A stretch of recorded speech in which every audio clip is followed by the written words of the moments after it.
భూలోకం, భువర్లోకం, స్వర్గలోకం కంటే పైన సత్యలోకం ఉన్నది. అక్కడ బ్రహ్మదేవుడు ఉంటాడు.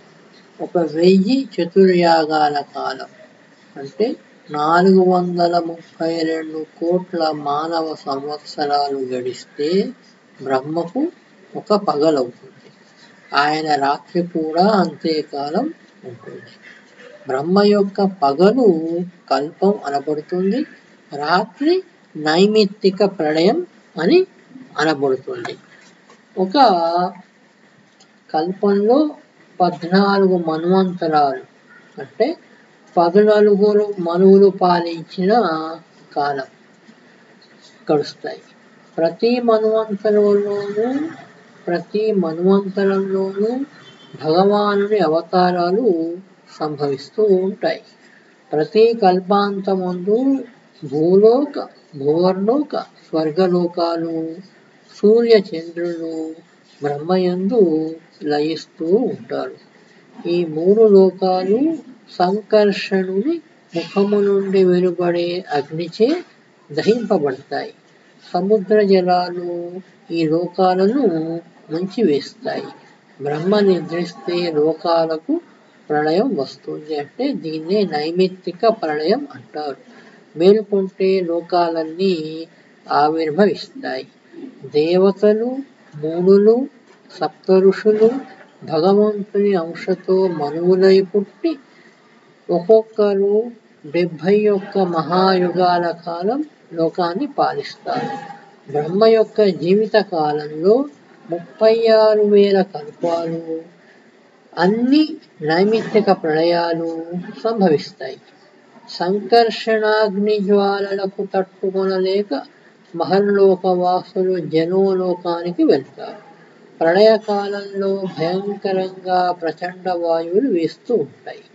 మహాసముద్రాలు పొంగి ముల్లోకాలను ముంచి వేస్తాయి. ఆ మహాసముద్ర మధ్యంలో శ్రీమన్నారాయణుడు శయనించి ఉంటాడు.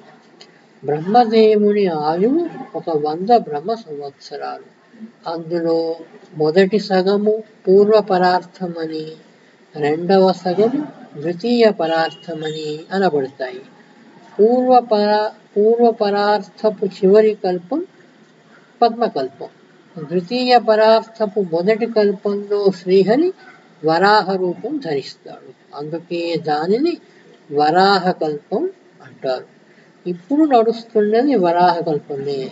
బ్రహ్మకు ఇప్పుడు 51వ సంవత్సరం వయస్సు. ఆది అంతాలు లేని ఆ దేవదేవునికి బ్రహ్మదేవుని జీవిత కాలమంతా 1 నిమేషమే, అంటే 1 రెప్పపాటు కాలం.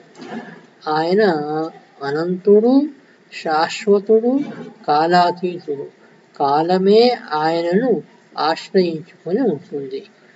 అండకాలాన ఉన్న ఈ విశ్వము 8 కారణ తత్వాలతోనూ, అంటే మూల ప్రకృతి, మహత్తత్వము, అహంతత్వము, పంచనాతన్మాత్రుడు, 16 వికారాలతోనూ, మనస్సు, దశేంద్రియాలు, పంచభూతాలు వీటితో కూడి ఉండి 50 కోట్ల యోజన విస్తీర్ణముతోనూ భూమి, నీరు, అగ్ని, వాయువు, ఆకాశము, అహంకారము, మహత్తత్వము అనబడు ఆవరణలతో ఆవరించబడి ఉన్నది.